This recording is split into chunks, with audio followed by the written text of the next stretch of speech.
Hello, in this video I shall be giving the analysis of a topic. The topic is facing disasters by strengthening public health sector.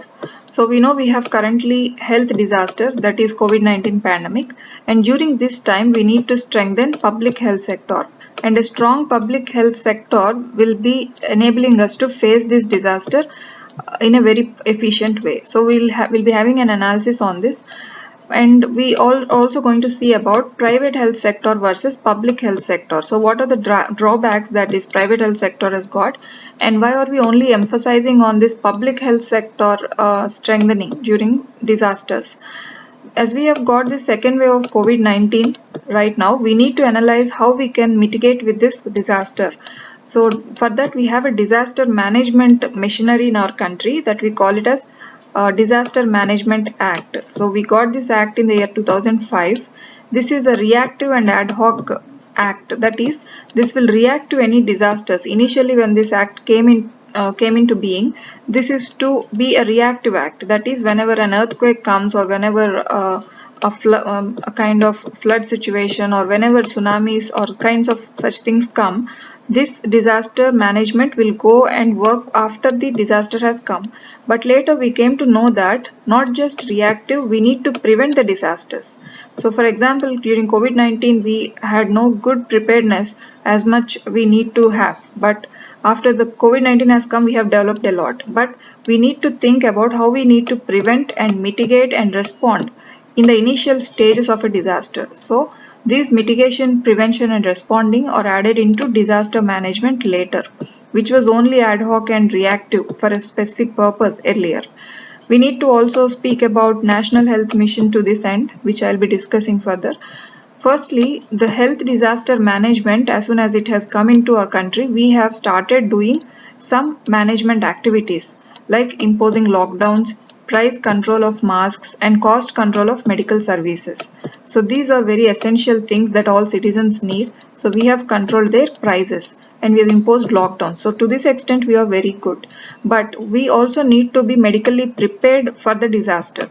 Before losing lives, before having so many cases, we need to have a good machinery that is already prepared for facing any disaster. For that, I have given some steps what we need to do, how our framework has to be improved for being medically prepared for disasters. So the first thing is public health system has to be strengthened. So we must have a strong public health system. For that, not just having a strong one in words or in letter, but we need to have it legally mandated.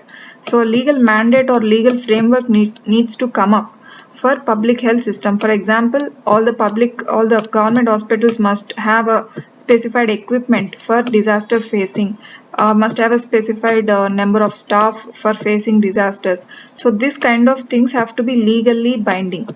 And also the emergency plans or policies must have a legislation. So that is called a disaster legislation. Not just the policies, not just the plans having in mind or on paper, but they must be having a clear act so that these hospitals or the system will be binding with this legislation.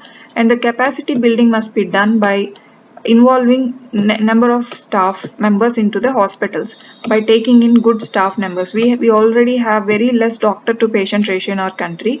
We need to improve that by giving good capacity building to these hospitals.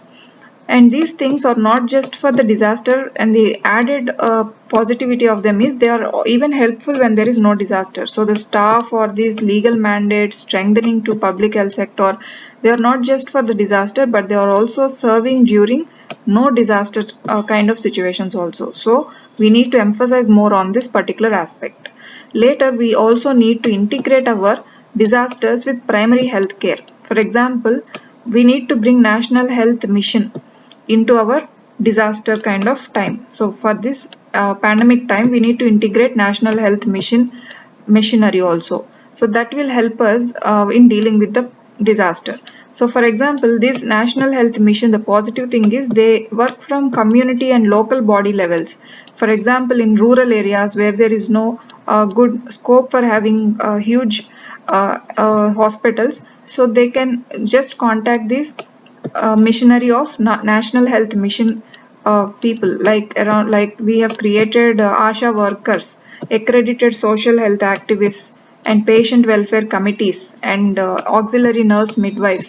So all of these are all the machinery of National Health Mission. So they must be involved while we are mitigating disasters like the present pandemic. So this is a good step or a good solution.